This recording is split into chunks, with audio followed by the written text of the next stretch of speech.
people in the TBD universe.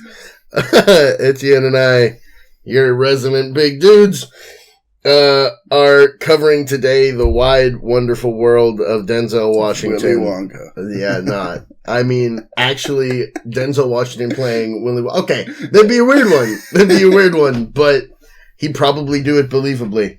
There's so much passion in what he does. Yeah. That, like, there's certain characters that play roles to a T and do exactly what the role requires. And that's great. Yeah. There's certain actors playing characters. There's certain characters playing other characters. I'm a dude playing a dude pretending to be another dude. Sorry. I apologize. No, but I'm just saying there's so much fire in everything that he does that he always makes me feel. I definitely... Man on fire. I had to... I'm sorry, that was funny to me. Just so the audience knows, I, this week, have watched 12 Denzel Washington movies. Yesterday, I watched 8. This morning, before recording this podcast, I watched 2. I also have slept probably 10 hours in the last, 7 days combined. So, I'm all kind of loopy. Don't expect me to make much delirious. Sense. That's an adjective. That would be apt. The Denzel or the delirious? Both. He has infiltrated every corner of my brain. But I definitely agree. There are actors who are able to, be really believable. And something that's interesting to me is that I've found that for myself, most of my favorite actors are... I had an acting teacher who said this in high school. There's 2 kinds of actors. There's the actors who become the character, and there's the actors who always play themselves. And 99 times out of 100, I prefer the chameleons, the people who really transform and shift into all these different things. Gary Oldman is a good example, or Meryl Streep, who we talked about before, who's such a chameleon. And for the most part, Denzel Washington is not that. He's always himself. But he is himself in these totally different situations. Right. And every single role that I've ever seen him done was intensely believable, intensely real, intensely organic, and completely fully fledged. Even the ones that aren't necessarily written the best. Of which there aren't many. Shots fired, Spike Lee. No. I love the stuff he's done with Spike Lee. I just finished watching Inside Man 30 minutes ago. I have problems with the Spike Lee stuff, and it's a lot of, it's specifically the Spike Lee eccentricities within it. Okay. Yeah, Spike Lee is a really, really idiosyncratic director. And we can get to that a little bit later if you want. No, but that was something that was cool for me because I'd seen a decent amount of his work, but most of the time I'd only seen the films once. And so really trawling my face through a solid brick of Denzel Washington was really fun because I was looking at the fact that I'm that really is true, that he is himself. But it's variations on himself, and it's very much using, I don't know if this is actually his acting methodology, but it strikes me as being, of the magic if, which is part of Stanislavski's system. Not method, but the original Russian thing that method was based on. Which is that you just approach it if I were this person in this situation saying these things, why would I be that way? Why would I be acting that way? What is a realistic way to find this in myself? And I think that that's incredibly rare to see, and he does so beautifully. With the exception of 2 roles where he totally chameleoned, which I really like, which are Training Day and there's still a little bit of him in Training Day, but he's significantly different than he is in any other role. And Malcolm X, where he really was able to do the full physical mannerisms, the vocal patterns, everything. And that was really, really impressive. I didn't rewatch Malcolm X for this. I saw... Shut the fuck up. Okay, I watched 6 Malcolm X movies before you'd watch 1 or 2, and then you just did a bunch of them. Oh, you mean Denzel Washington? Yeah. You said Malcolm X movies. You're the one who's delirious. I'm just the one who's blatantly incompetent today. No, I'd had a rough week, and I was like, I'm gonna go into this. No, it's fine. But yeah, no, it was funny because you were like, all right, I've already watched 2, and I was like, yeah, I watched 2, and I need to watch more, and then this happened. It was interesting because I really wanted to get multiple different eras of his thing, so I started with Philadelphia. Okay. Actually, which was fun. Because I had never seen Philadelphia. I have not seen Philadelphia. Interesting movie. Definitely one of those, like, blockbuster, like, tearjerker, like, heartstrings, people learning to understand each other movies. It was very aggressively pushing a particular political point, and social point. And it's one that I very much agree with, which is that there shouldn't be a stigma against people with AIDS, and there shouldn't be a stigma against gay people, and the discrimination based on that is awful, and that's fantastic, but it very much was one of those, like, this is Oscar bait, we are making a point about society, drown you in it. And there were a lot of really good elements of the film, particularly, like, the middle and late middle of it, I thought was really, really beautifully shot, really well structured. There was some gorgeous acting work by Denzel Washington and Tom Hanks.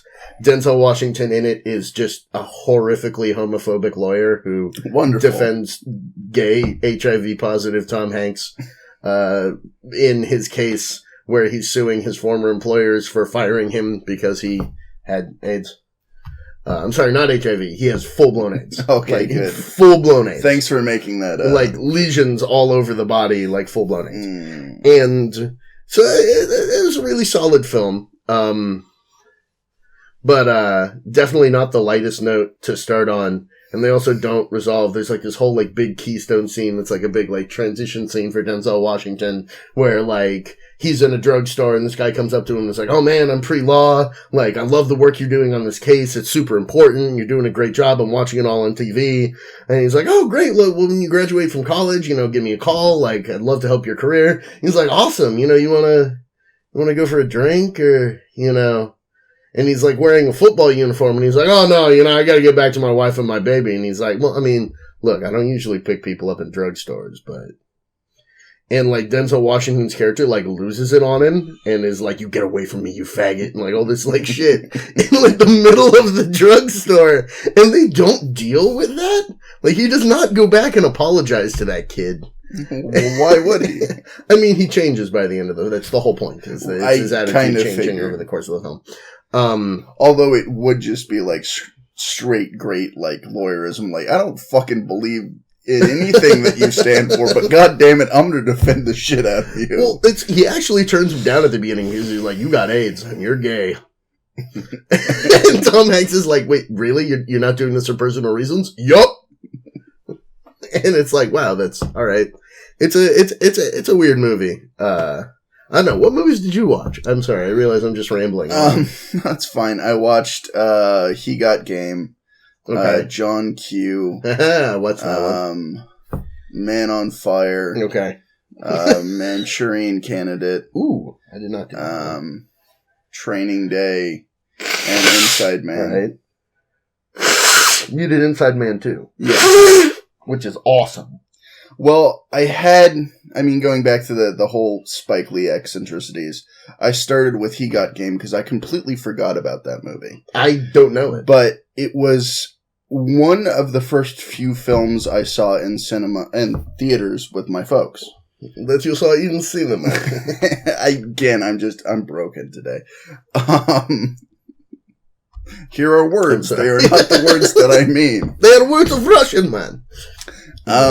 But yeah, it's basically story of a dad who's imprisoned and gets parole because he's trying to convince his son to go to the college that the governor wants his son to go to because his son's like top tier college basketball prospect. For sure.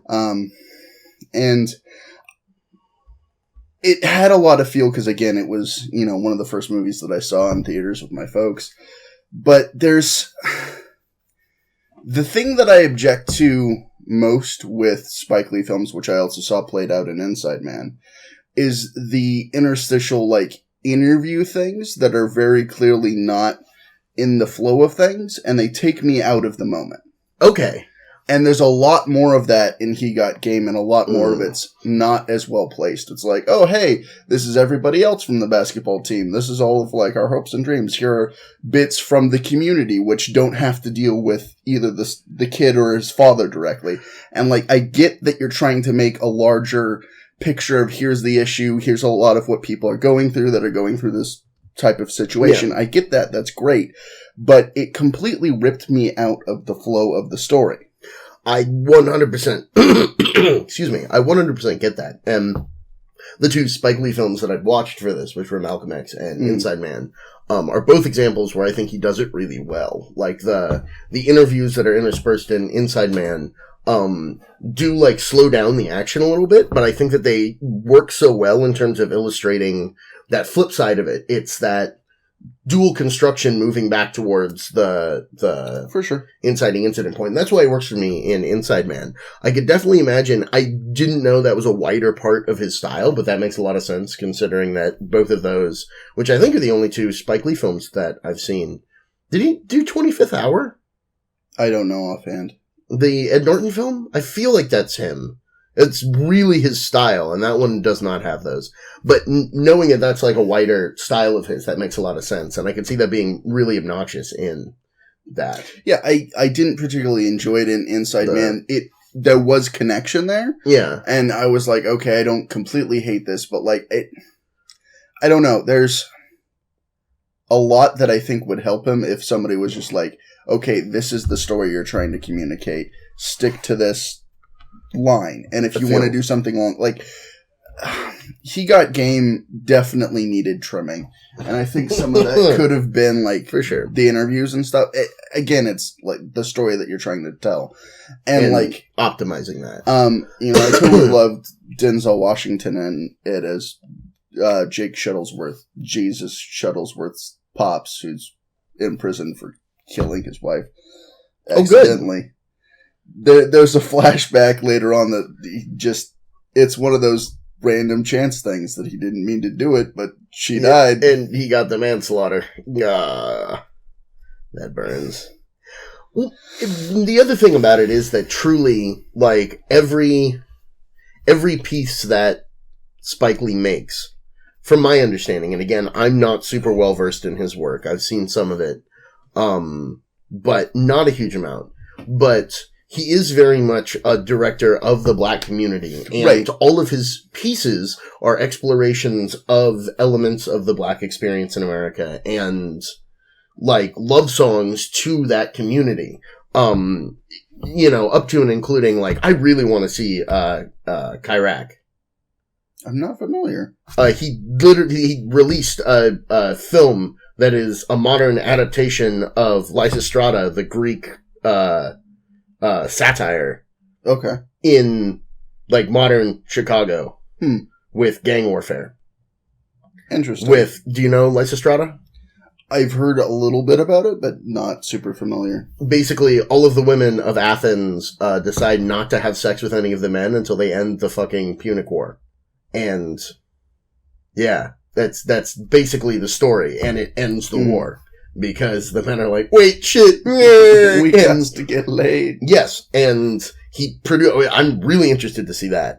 But yeah, I feel like everything there is a huge aspect of that in the work, and that it isn't ever just about the piece itself. Like Malcolm X, for example, was something where I was really.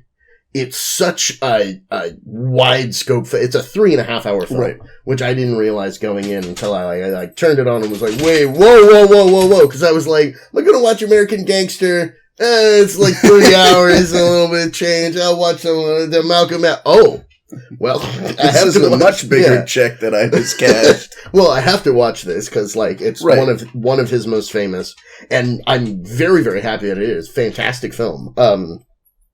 But there's so much in it. Like, the end of it is literally like a speech directly to the audience about the black community. And is not delivered. It's after Malcolm's death. it's delivered by a totally different narrator. It's like a directly like tailored message. And it was interesting because the film started incredibly theatrical, like the way they set up the shots, the choreography and the scenes, every bit of it was this like super theatrical thing that looked like something on a live stage. And then it slowly became more and more and more and more and more and more realistic over the course of the film until it reached that end point where he had died. And they were dealing with the aftermath, and it's like cuts to actual real stock footage of Malcolm X and all of this material of people like really speaking about him and what his legacy was. And that was like a good like 4 or 5 minutes at the end of the film. And it was really one of those things where I was like, no, this was a really, really well structured film, A, but B, this is also a message. This whole movie is a message. And he crafts them in that way even more than he does as stories. Like, each film is a message. I'm definitely aware of the, hey, this is situations that have affected African American culture, that are affecting African American culture and African Americans. I don't have a problem with that. I think that's probably the best part of his filmmaking. I think there are certain hiccups that he gets. Oh, yeah. It's like his endpoint is great, but he's wearing shoes that are too big, so he keeps stumbling on the way to the endpoint. No, I feel that's how I feel about it. Well, yeah, he's those situations where he's trying to do too many things at once, and I can definitely understand that. Again, like the 2 examples that I just watched were both, I thought, very well executed in that regard. And Inside Man is one of my favorite movies. Really? Yes, I absolutely fucking love it. It's one of the few movies that I'm like, I don't have problems with it. It's all contiguous. It's all perfect. And for sure. You know me and my idiosyncrasy with that. I really liked elements of it. I thought that the actor portrayals in it were wonderful. Yes. I thought the overall heist idea was wonderful. But again, I don't know if it's weird things with the pacing or whatever. It's like when you have a really nice dish. Yeah. And everything's wonderful and there's like an off taste in your mouth at the end of it and you can't put your finger on it. That's totally how I felt with Inside Man. And like, it was interesting. I'd watched 5 films and this was like Monday or Tuesday. And I was like, you know what? Fuck it. I'll watch a 6th. I wanted to watch another Spike Lee film after I watched He Got Game. Yeah. Because I was like, okay, I'd like to see what other themes that he plays with, how much of this is just his style or how much of it is this film. Because He Got Game and Malcolm X, which I saw Malcolm X in like 10th grade because I was working on like a school project. But like, I wanted to see something else to see, what's symptomatic of his style, because Denzel Washington and Spike Lee are definitely actor and director that have worked together multiple times. So I was like, fuck it. Should I watch this? Should I not? And I was looking at the cast and I was like, okay, I need to watch this film. Because I fucking love Clive Owen. Yeah. The dude that I can't fucking pronounce his name, Chiwetel Ejiofor. Oh, yeah. Is fucking wonderful too. When you finally see Serenity, he's my favorite part of Serenity. Oh, for sure. I've loved him in everything I've ever seen him in. And again, I also can't, I've never actually known how to pronounce his name. It's kind of the same thing as Saoirse Ronan, who I finally found out how to pronounce fucking Saoirse Ronan. It's not Saoirse, it's Saoirse, because fucking Celtic. Mm-hmm. Sorry. It's all mad good about that. And, Jodie Foster, I don't think she does exceptional jobs in most things that she's in, but I always enjoy the films that she's in. For sure. I've only, I think, seen her in 3 things, and I thought she did a very fine job in all 3 of those. Which is Inside Man, Contact. Yeah, I know. I didn't say anything. No, but everyone else does, so I'm assuming. You're just like, I'm going to cut you off at the pass, motherfucker. I don't want to hear a fucking word. I liked Contact. And Silence of the Lambs, which is I love Silence of the Lambs too. We should probably table that for another time. I totally feel you about Inside Man. There's like weird elements of it that are not 100% satisfying, and I could see that. I realized that I do actually have 2 problems within the film, which is just like specific weird moments of like, okay, I get that this is like, it's a writing thing. There's just like weird things in the writing where I'm like, that just isn't natural. Like all the stuff between him and his wife, like all of those conversations just feel awkward and wrong. That's one of those things that like, this was not part of the story that you were telling. You could have woven it in, but you didn't. And it feels like this extra bit on the side. Well, it's very, very theatrical, and it's like a noir opening and wrap up of having like this little thing with him and his wife, and she's a set piece. She isn't a character. Right. And all of the interactions with her very much reflect that. Right. And I was kind of like, and rewatching it again, I was very much like, okay, those lines sounded like wood. It irked me, because, I mean, yes, I get that it's technically humanizing the detective. It's showing, hey, he's somebody outside of the character that he's portraying. He's more than his job, which I think is wonderful. But again, you didn't do enough with the character to actually make it feel like that was organic, to feel like she needed to be in there at all. Yeah. Well, and she literally is a part of the set in the final shot, where she's lying on the bed and spinning the hat on her foot. Right. Like, when he's like, I guess I'm getting a diamond. Like, and again, it is one of my favorite films. I love it. And I love absolutely everything else about it. But I did have to come clean. Those are two things that, like, on this rewatch, I was like, no, it wasn't perfect. It wasn't perfect. You can admit that that's big of you. It's big of you. I know. Yeah. See, I'm the big dick here. It's awkward shit. I paired that this morning with, I did Training Day first, and then Inside Man, so it was like, Denzel Washington cops, two very different Denzel Washington cops. Yeah, it was definitely interesting to have the good cop, bad cop within the same actor, within the same week of watching films. Obviously, they were separated by, I think, like 5 years in terms of release. Oh, yeah, Inside Man was I think it was 2006, and I believe Training Day was 2001, but I could be wrong. I think it was 2007, but again, too many movies. Like, I watched The Bone Collector. You know The Bone Collector? I also realized I had never fucking seen Angelina Jolie in a movie. Really? I'm not a big fan of her. I had missed her. I saw Gia on late night television when I was like 15 and wasted and masturbating. Like, I have very, very little memory of it. I remember that there were lesbian scenes. Wonderful. Yes. But again, like, it was just one of those weird things where I was watching it and I was like, huh, that's interesting. She's not how I expected her to be. Wait, what did you expect? Wait. And I went down the list and I realized I was like, I don't think I've ever actually seen her in a role. Wow.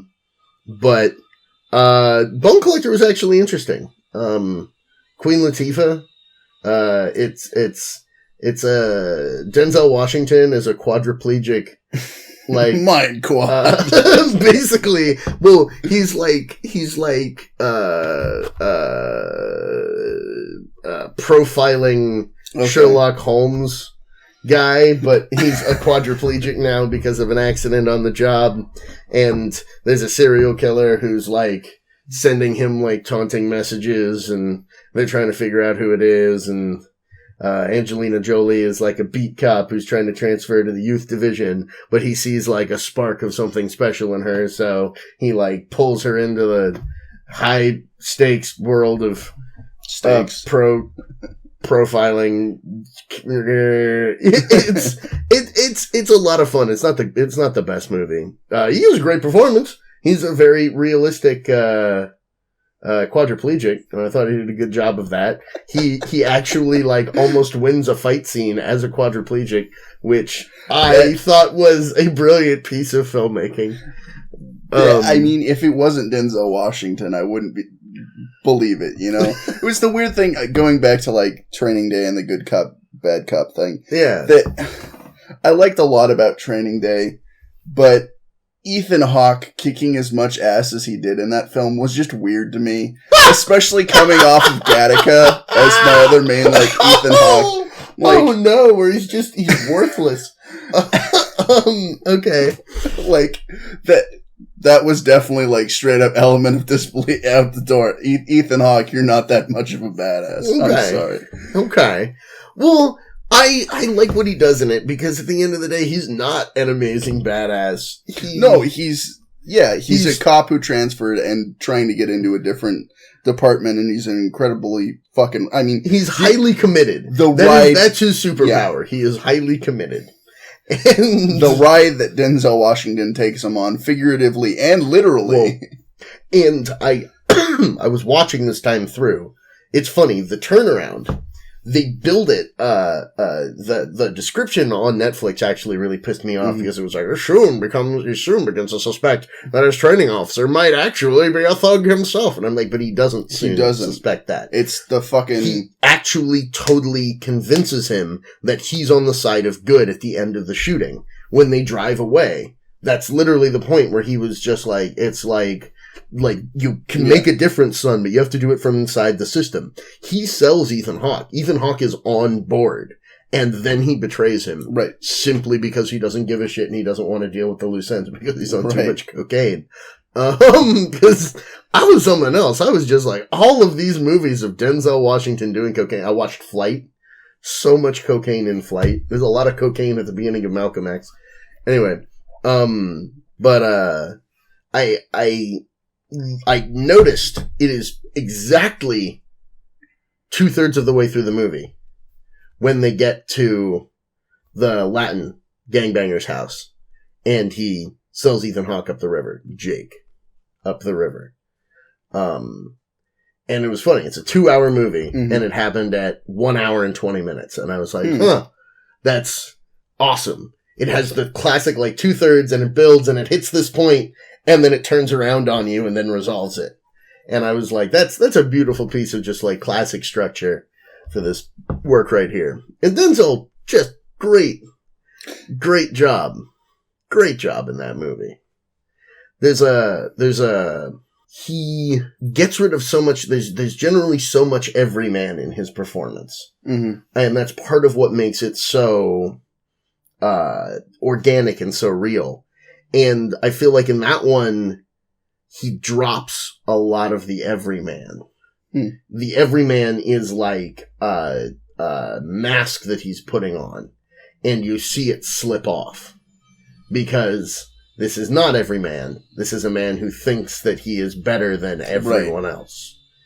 Which is the point that's a psychopath. Couple times throughout, and it's what eventually comes back to bite him in the fucking ass. Because everybody fucking hates him. Well, yeah, and not only that, but you fuck with the Russian mob. You don't fuck with the Russian mob. In a dumbass way, he just did nothing right. And I love, all of the scenes throughout the movie where people walk away and they're like, oh, I hate that motherfucker. Or just he literally believes in nothing. He has no rules. Criminals work by rules. He believes in part pussy and money, and more of both for him. Yes! That is the entirety of his motivation. Over 15,000 man years of prison time have been handed out due to my... Man years? Really? Really, man years? I got to that line this time, and I was just like, that's absurd. Again, he's trying to impress somebody so he can eventually, make full use of their skills. Yeah. Yeah. By having them killed. Right. Yeah.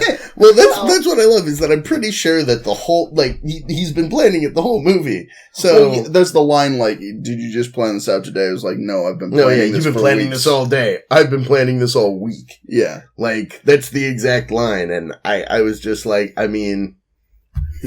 didn't matter who they gave me. It was going to be some punk ass bitch. I'm pretty sure that he selected him because specialty units like that, everybody who applies, it gets sent to the director or to the head of the division, and the head of the division pulls who they want to train. So he picked him because he knew he was a Boy Scout and he knew he'd react like that, and just didn't expect him to survive the encounter with the Latin gangbangers because he couldn't anticipate that the random 14-year-old chick that he saved from getting raped was the cousin of the gangbangers he hired to kill him. That's you rolled 2 nat 100s in a row on that encounter table, homie. Not only that, he picked up her wallet, which is the thing that, he didn't even mention anything, even though names were clearly dropped at the beginning. Like, she was like, you guys done fucked up. Like, this is who I'm related to. Like, you are dead men. Yeah. And, like, he could have been like, hey, like, you know, I had this run-in earlier, but, like, it's the fucking wallet that both sells him down the river a little bit more, but ultimately is his salvation. Well, because it gives them a reason to talk to him instead of just shooting him in the back. Which, that whole sequence, oh my god. That was also fun doing. I tried to link each movie to the next movie in some way, either by being opposite or something that was the same in some way. So I did Devil in a Blue Dress immediately before Training Day, because both are like love songs to Los Angeles from different eras. And I guess Training Day is more of a like angry ska song to LA. Or that involves no ska. Yeah, no. Or I guess a bitter like acoustic guitar ballad to LA. I don't know what that's whatever metaphor you want to search for. Shut up! I got plans for my brain. I've been planning this metaphor all week, man. You've been planning this metaphor all day, haven't you? All week.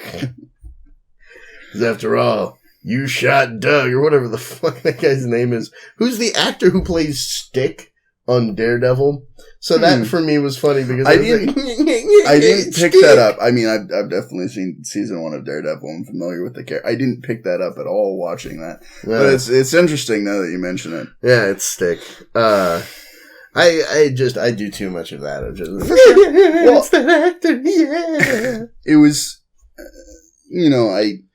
jumping back a little bit. I think it's interesting that you point out that Denzel does the kind of ridding himself of the everyman, and is very much that character in Training Day, since it won him the Oscar, the Academy Award, for best leading man in a role, man. You mean best performance by an actor? Is that the name of the Oscar that you're looking for? No. How am I better with my sentences right now? This is odd. Excuse us, audience. I promise we haven't been doing whiskey shots all morning. I didn't. It's a real promise. I got wet before this bad trick. I didn't know you like to get wet before you cast pods. Oh, God. Cast pods. Before you cast them pods. What fucking, like, alright, college students in a Prius buying wet? That was something where I was like, really? Alright, whatever. That's fine. It's just weed. Smoke up, narcotics. I mean, when was the last time you smoked weed? 12th grade. They do such a good job of the build in that film and the different layers of him. And that's just, again, such a testament to his acting. Even in something like, have you seen Devil in a Blue Dress? No. Straight noir. Literally 100% straight noir. And it's like the story of this character starting his private investigator business because he just gets caught up in some bullshit because of some random crap. Like, legitimately. And calls Don Cheadle from Texas. And Don Cheadle comes from Texas and murders like 12 people. And he's like, Don Cheadle, go back to Texas. Did he do it as Captain Planet? No. Did he turn everybody into trees? No, he just walks around. He just carries like 6 guns and just like, there's literally a scene where he was just like, okay, where's Joppy? Oh man, he's over there. And like, there was literally like on the way out of the car, he's like, okay, I'm going to shoot this guy, right? And he's like, no, don't kill him. Don't fucking shoot him. We need him alive. All right. And he leaves. And then later they go back to the car and it's like, okay, where's Joppy? Oh man, he's over there. And like his dead body is lying in the woods. He's like, what the fuck did you do, Mouse? Well, he said, don't shoot him. So I choked him? And like, I mean, if you didn't want him dead, why'd you leave him with me, man? And they're like childhood friends. Just Mouse kills everything. It's an interesting film. I'd recommend it.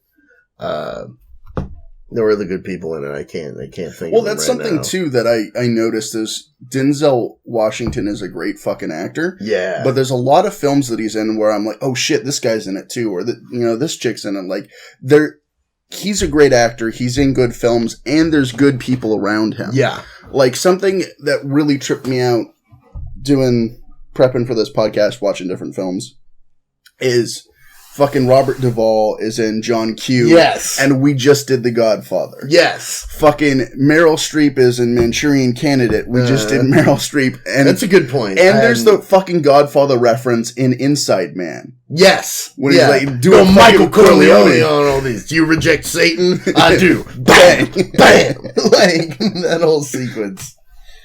Well, that's actually really funny, just like the caliber of that, because I was remarking to my roommate yesterday, is that like, he's like almost entirely done really good films. I mean, again, there's the occasional stinker, like Man on Fire, which I just don't think is a good film.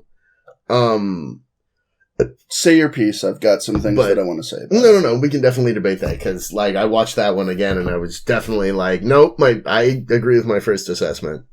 But it's like, a ton of his career has really been, like, juicy-ass roles. Like, I'd gotten through, like, 5 or 6 movies, and I was like, every single one of these roles is, like, an Oscar role. Like, the kind of thing you're gonna get an Oscar nod for, at least, like, a nomination. And I was just like, God damn, Denzel! Like, nice! You picked the good scripts, like, throughout. And everybody has the occasional stinker. Right. I mean, like, James Earl Jones. God, what was that terrible-ass movie he was in? How the fuck was it called? Star Wars. Yes.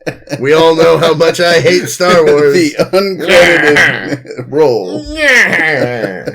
Sorry. But you were going to say about Man on Fire, the name of which just always makes me laugh.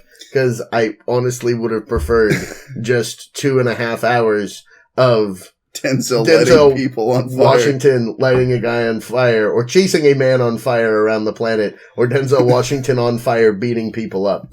But that's some Tony Jaa shit, though. Yeah, that is pretty Tony Jaa.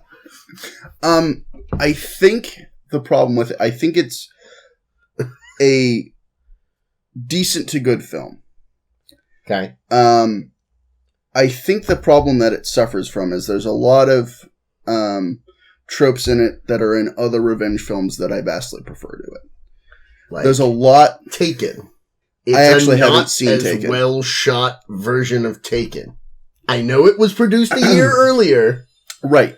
But I'm saying I think it is at least a decent to good film. And I think I didn't see it when it first came out. Okay. And I think watching it later, you judge it more based on what you've seen that's like it. The things that actually came to mind for me were Get the Gringo and Man from Nowhere. And both of those I vastly prefer. I probably prefer Denzel Washington to either of the leads in the other films. For sure. But like, yeah, Man from Nowhere, the lead's a little bit whiny. Those films I thought were better crafted. Yeah. And especially Man from Nowhere, it is the best film that I never want to watch again. All right. Like, even more so than I Saw the Devil? I haven't seen that. Oh my god. Okay. Because that's the one for me that I'm like... Sure. I Saw the Devil is like that, and fucking Funny Games is like that, where I'm like... Exquisite! Not...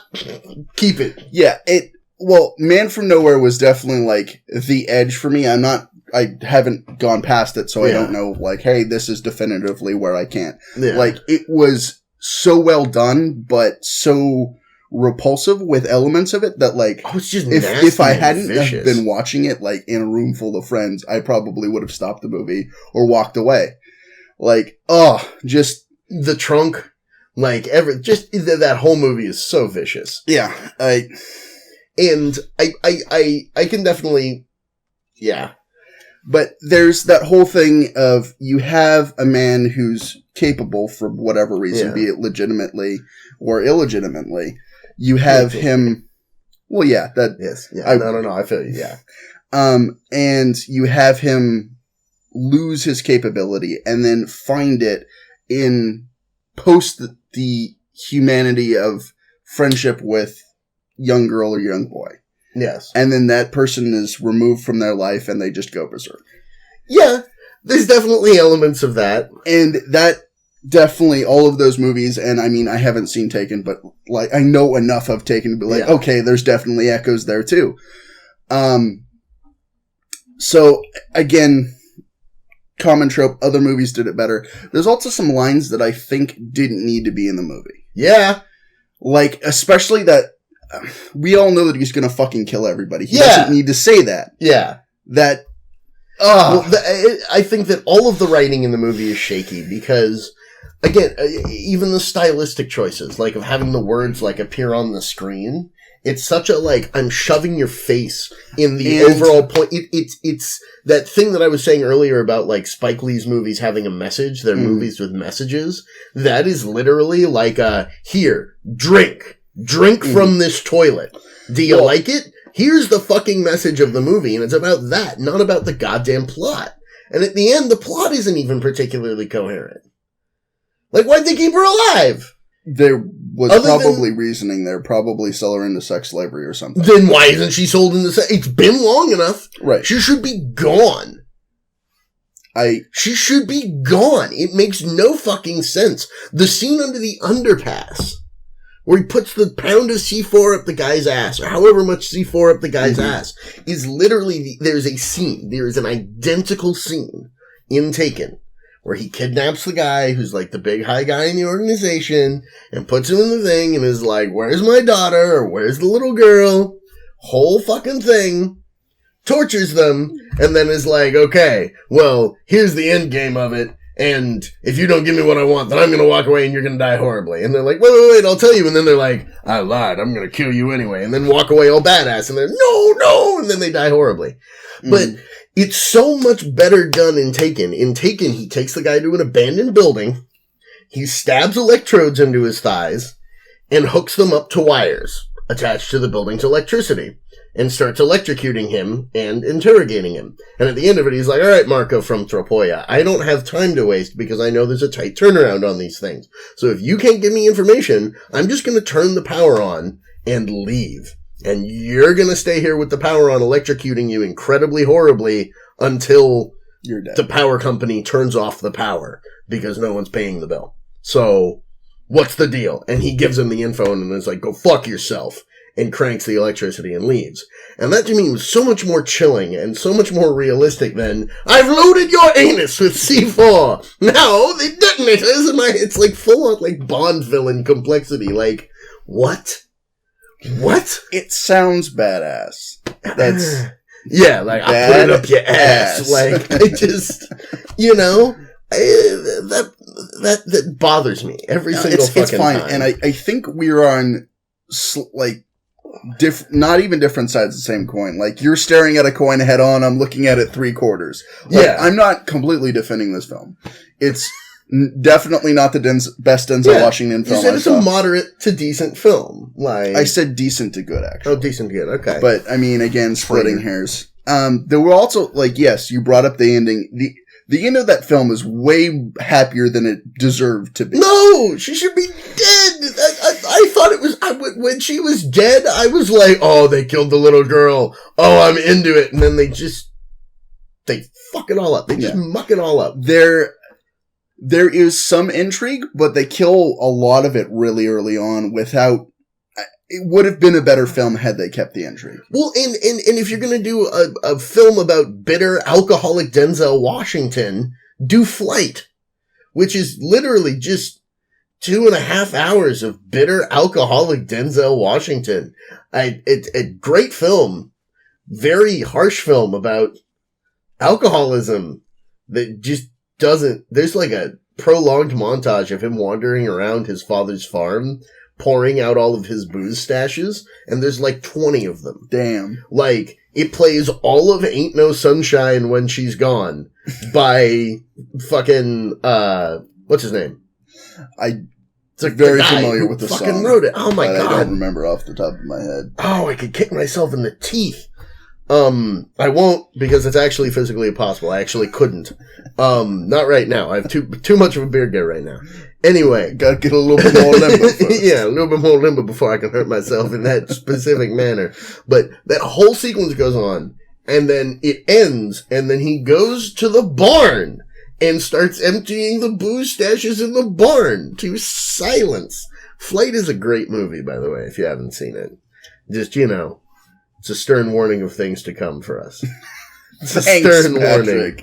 I will watch it with that in mind, and because I know that we get through life by getting too drunk and then doing lots of cocaine in the morning to get through work. Yeah, that is me to the T. I know. You powder hound. That's, I'm starting to lose cartilage in my nose. This is all a joke. This is all a joke, people. I'm about the last person that would do any drugs. I know. That's why it's funny. I totally lost track of where the fuck I was. Flight, things to come, dumping out booze, alcoholism, Flight, Man on Fire. Okay. So that was the thing, again, rewatching also that, was after watching Flight, I was like, this is really solid filmmaking about addiction. And being kind of, he's still really good at what he does, but he's like a washed up, fuck up drunk who's like going to the liquor store and like chugging handles of vodka in his car driving in the rain. Like, he ain't functional. And I was rewatching it, and I was just like, that was so much better of a depiction of this than this.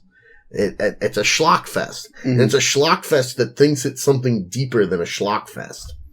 If it was just a schlock fest that was a schlock fest, I'd be You're saying if Man on Fire admitted to being a B movie and fully played it up? I would have loved it! You know me in B movies. I love that shit. I would love to see Denzel Washington in a B movie, period. Like true, 80s cocaine fueled level, piece of shit B movie. I would love it. I would be so into it. He would be such a great villain. Oh my god. Unfortunately, I think he's got a little bit too much self-respect for that. Probably. I mean, we're talking about he makes good movie choices. Right. He's not going to pick, bullshit Magoo's terrible picture. Sorry, you were about to say something. It's fine. I was going to say, kind of go into that, there's not a whole lot of comedy in most of the films that he does, and it was interesting to me rewatching John Q, how much the beginning of that film, there's the car crash at the beginning, and then when it actually cuts to his family, there's about 15 minutes that is nothing but comic relief, and then shit hits the fan, and it's an hour and 30 minutes of just fucking awfulness. It's well done, but then there are those weird moments that are supposed to be comic relief that just are so awkward because it's no one's laughing at E. Griffin. Well, I was going to say, they have Eddie Griffin in there. Also, what the fuck? Oh man, we hungry up in this. You gotta get a bucket of chicken or something. I was like, really? You from the Slapaho tribe. What? I got to that. It's just oh my dear God. Also the line, John Q, you're my hero. Right at the end, randomly. That was funny, but I was just why is he, you were the guy who was the whole time this is dumb. He was the guy who was I don't care, you're doing your thing, you're obviously a badass, whatever, but this is dumb. You are throwing away your life. Mm-hmm. Do not do that. You should not throw away your life. That is Eddie Griffin's character's thesis throughout it until, you're my hero. And I was just God damn it, what? I don't know, he actually succeeded in what he was doing. Yeah. So that might have been the point of this was all kind of stupid and ill-conceived. But he won. Yeah. He won. I do. I enjoyed that. That isn't a great movie either. But I think it's a good film. It is my second favorite of the films that I watched for this. Nice. And the other one I hadn't seen before. So upon what was Manchurian Candidate is a film that I feel will either get a lot better or a lot worse on rewatching, because there's a lot of it that, yes, there's intrigue that kind of boils off throughout the film, but there's enough of okay, what's going on still, and you can follow plot points, and you blowing your nose. Go ahead. I'm gonna let you finish. I'm gonna let you finish, but first, I need you to understand. Hold up. How full my sinuses are of your bullshit, Etienne. I'm sorry. Would you like some whole serrano peppers? I would. No, I'm gonna snort them. All right. Let's continue. All right. But yeah, there's enough intrigue in it, and questioning what the fuck is going on at certain points. Yeah. That it, now that I know what's going on and what the end point is, I'm not sure if there'll be more dots that get connected through second rewatching, or if it's like, okay, I know the end point, everything falls off. I feel. Are you familiar with movie or book at all? I know the original version of the movie. Okay.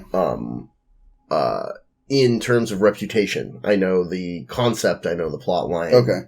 Basically, I know that they switched things around in the second one, and it's not actually China that's manipulating things, which is funny because it's called Manchurian Candidate. Right. A little bit disappointing, but yeah, in this one, there's a company, Manchurian Global, hence the name of the film, that has taken a unit that was in Kuwait, and basically brainwashed them. Yeah. And basically made it so that one of them is next in line to achieve political power, eventually become president of the United States. Yeah. And the rest of the unit dealing with the brainwashing and unraveling the whole mystery plot of what they're trying to do. Right. And eventually what Meryl Streep's goal is. Yeah. She's a huge bitch. I mean, she's the bad guy. I mean, that was the original. Yeah. It was Angela Lansbury in that role. When did the original come out? I'm curious. 70s? It was like Frank Sinatra or somebody in it. Like, it's fucking... It had cast. Like, it had a bunch of famous people. This one has cast, too. Who the fuck? Like, yeah, I mean... obviously, Denzel Washington, Meryl Streep, Liev Schreiber's in it. Yeah. Who, I fucking love him. I don't know Liev Schreiber. I know the name, but I can't put a face to it immediately. Did you see the old X-Men movies? I saw 1 and 2. He might have been in that. He was Sabretooth? You've seen the Goon, right? Yes. He was the dude that he ends up fighting, Ray, whatever the old guy. Yeah, old hockey player Goon. Oh, yeah, I love that actor. Yeah. Oh. Yeah, he's wonderful. Now you have a name to the face. Yeah, no. That's excellent. Nice. I didn't know he was in it. Nice. Yeah, but it was one of those films, again, that like I started watching because I wanted to watch it. And I was like, oh shit, that guy's in it. And that guy's in it. And that guy's in it. Everybody wins. On my like giant trawl through of Denzel Washington movies, I actually ran into the same actor like 4 times. And he's a character actor who, I think the most immediate thing that you would recognize him from would be he's the consulate officer in Get the Gringo. The like, what are you, a cop? I work for the consulate. Okay. I tried to be a cop, but I didn't pass the physical. Like that guy. For sure. Was in like 4 of them, which was weird. Like all of these strange little bit parts all across the map. And that was super fun for me, just being like, you guys' paths just keep on crossing. I don't know. I'm sorry, jumping back. John Q. We were talking about John Q. I had only seen John Q once. It was at a birthday party when I was 12. And none of us knew a goddamn thing about it, and we rented it from Blockbuster, and we watched John Q. That's very much like the original, how I ended up watching it the first time. For sure. Yeah, it was that and The New Guy is what we rented that, The New Guy, and Grand Theft Auto 3 that night from the... I remember the story. Yeah, you've heard that story. But yeah, they might not have. No, I mean, if you feel like... No, basically we just somehow conned the homie Antonio's mom into not noticing that it's called Grand Theft Auto and it had a mature rating for like drugs and alcohol and murder. But the good stuff. Yeah. So that was a fun party, and we just played that all night, and then like before she went to bed we watched John Q, and in the morning we watched The New Guy, so she was like, movies that aren't rated R, ignoring the horrible murder you've been doing all night. I really enjoyed John Q then, and I enjoyed a lot of things about John Q this time. But it was even specifically like the Eddie Griffin parallel with the guy and John Q. Yeah, I actually kind of enjoy Eddie Griffin, like not his best performance, and as do I. I actually have this weird, stupid love for The New Guy, even though it's truly a bad movie. Fucking DJ Qualls. Yes. No, it's like a very poorly written and acted film, but sorry. He just did the head thing. For anyone who's actually seen that movie, like, if you haven't and you want some really juvenile weird bullshit, like, go see it. Like, a guy breaks his dick. Okay, it's impossible to break. He breaks his dick. Just, yeah, it's wacky, the new guy. But yeah, like, very different roles for Eddie Griffin between the two. And also the kind of like redemptive thing at the end of John Q, which is really fun, is that at the end, you know, everybody is better for the time they spent together doing the Breakfast Club in the emergency room. And I'm cool with that. It was fun watching them, like, you know. Much better movie than the Breakfast Club. Yes, I actually 100% agree with that. Because I don't give a shit about the character's problems in Breakfast Club, except maybe for Bender. But he's not as good as the other Bender, because that Bender is great. Bender is great. A big score. Yes. That Bender exists throughout all of time. Thousands of him. But yeah, there was definitely things where I was like, so you all have very much forgotten about the fact that Jack-Off with the classic Mercedes has been, like, violently abusing his girlfriend for a while. She tased him, or she pepper sprayed him and kicked him in the nuts. So, everything's good now, and we're all friends, and we've all learned from this experience together. There are some things that are James Woods. I can't do that kind of surgery. Ooh. I was like, alright. I still really enjoyed it, but there were definitely a ton of things in it where I was like... I'm not saying that it's the best crafted film. It is my favorite of Denzel Washington's individual performances, besides maybe Manchurian Candidate. Totally feel that. He does a great fucking job. Yeah, and, like, it tugs on my heartstrings more than a lot of other films that I've seen, specifically because of his performance. And yeah, there's some stupidness with the writing, and yeah, there's some comic relief that's not really comic relief, that's ham-fisted. That's like awkward. Like yeah. It's like the comic. Some of the comic relief scenes in Philadelphia are the exact same way. Where I was like, who thought that it was good to have? Does it also have Eddie Griffin in it? No. If only. If only. It's okay. We can edit him in. Just put him in everything.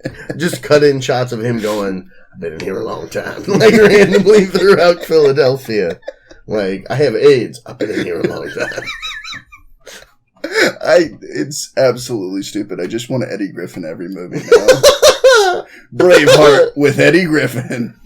You from the Slapaho tribe, William Wallace.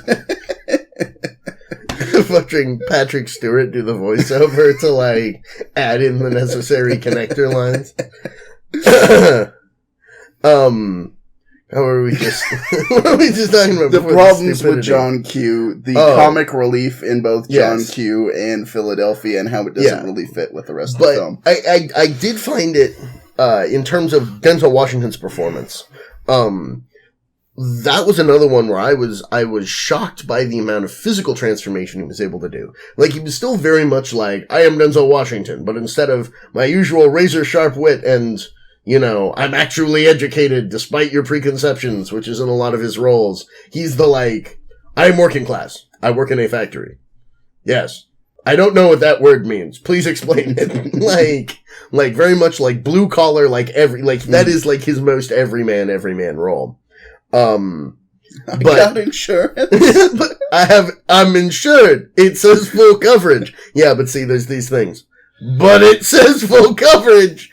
Which is, I think he does a great job. I don't think his character is stupid. His character is smart. His character is just not educated, which is the point that he makes. Is like, don't handle me. Right. Don't ever handle me. It insults my intelligence as a human being. Like, I'm not fucking dumb. But it was remarkable to me looking at that, because that came out in 2001. And in 1999, he's in Bone Collector. And then in like 2003, there was some other movie that I was watching that he'd done in 2003. And I was looking at that and I'm like, you look totally different ages. You look super young in 99. You look like middle-aged in 2001. And in 2003, you look young again. And I was like, I want to know, like, whoever, like, I don't know if it was the makeup artists or if it was just his physical performance, because that was, even if the rest of it was very much him, it was like, you managed to change your age. Like, visible, perceptive age. That's remarkable. What? All right, Denzel, for this role, we're going to need you to go to the spa weekly. Yes.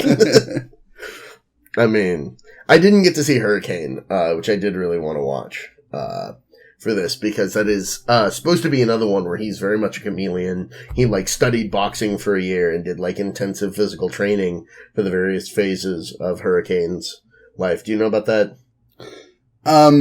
Not specifically. Like, I was looking at the stuff that he'd been nominated for, and I believe that was something that he was nominated for, but he didn't actually end up winning. I know that his 2 wins were Glory and Training Day. Which I also wanted to see Glory. I looked at Glory. I'd seen a bit of it in 10th grade again, ironically, a different class. Because we're breeding Red Badge of Gayness. And they're like, this is breeding Red Badge of Gayness? Reading. Okay, because if you said breeding, it gets a whole other level of... I'm pretty sure I said reading the first time. It was also through my hand. Breeding rainbow.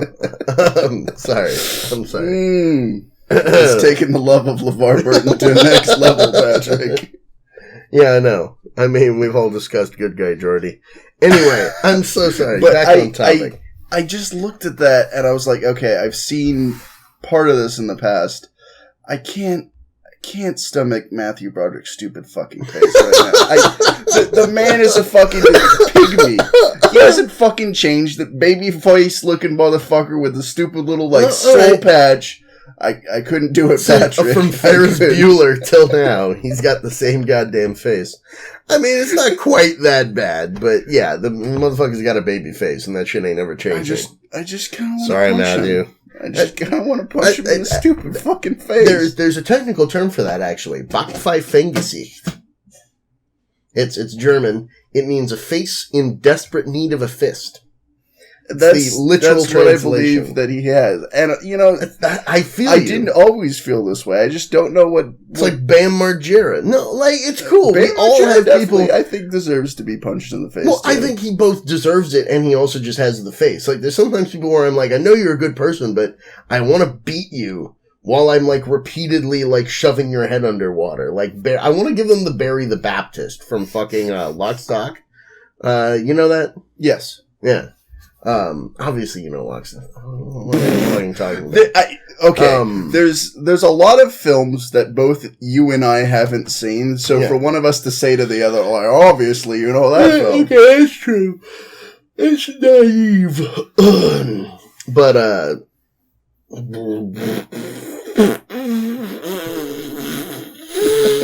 I don't remember where we were. I don't know where I am anymore. Too many Denzel Washington movies. I didn't get to Antoine Fisher. I was going to get Antoine Fisher. I didn't get to Mo Better Blues. I was going to get to Mo Better Blues. Oh, American Gangster. Bumpy Johnson, or whatever the guy's name is. Have you seen American Gangster? No, I haven't. That's a good one. That's another one that's like 3+ hours. It's very well made film. I don't think it's as dynamic a job that Denzel Washington does in it.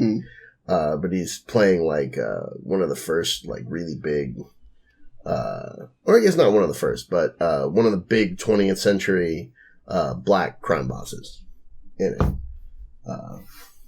Which is, he does a great job of that, and there's some heartbreaking scenes between him and his mother, and does, the usual Denzel Washington, like, excellent. Yes. A little bit.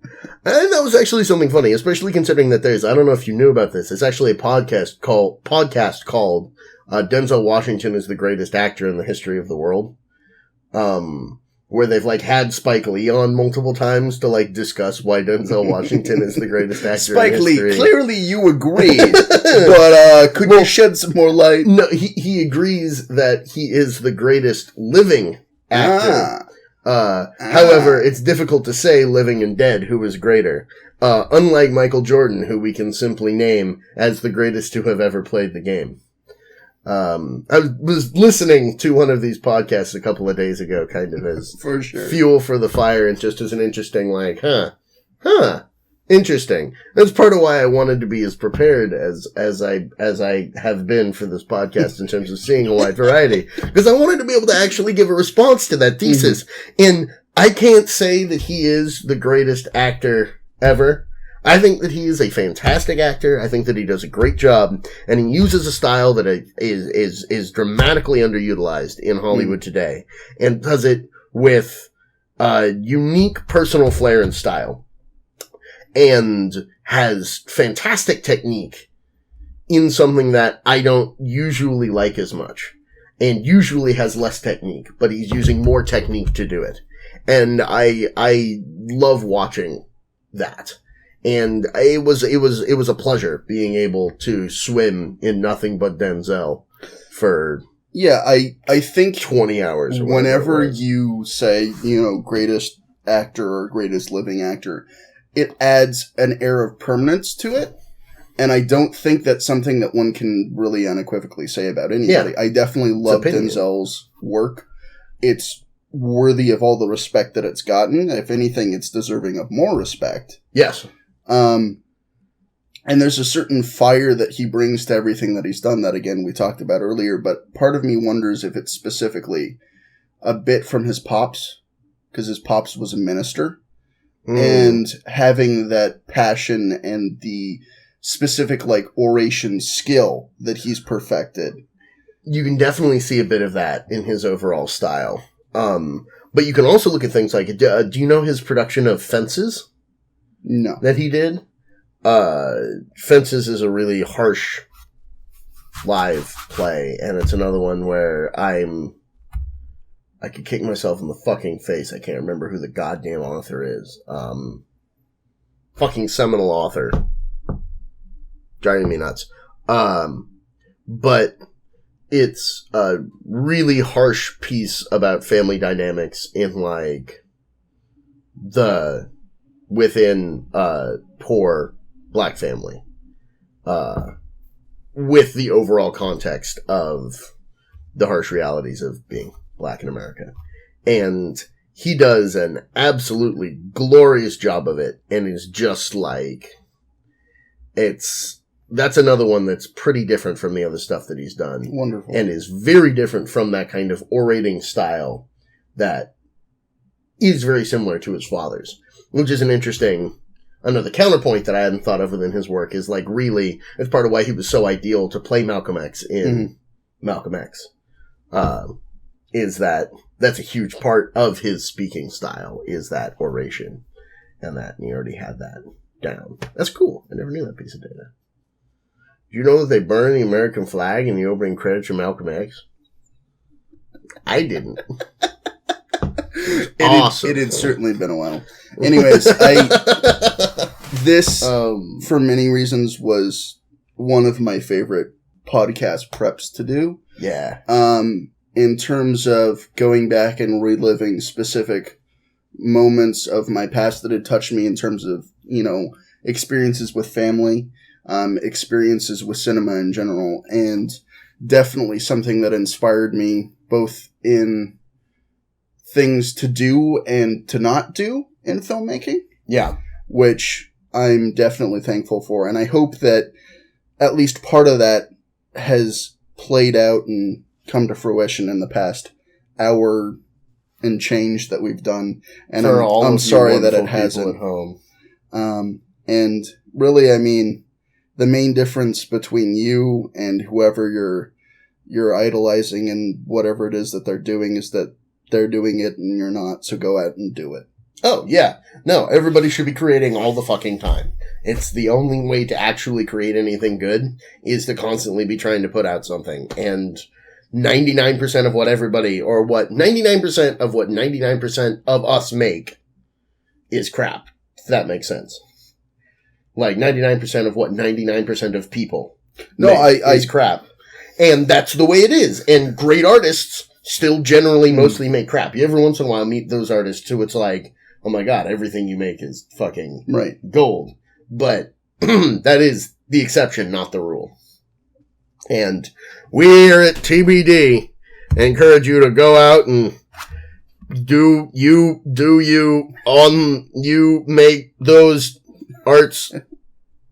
Thanks good. for underscoring the point that I just made and that you just made with absolute crap, Patrick. Remember, the cream always rises to the Denzel. I have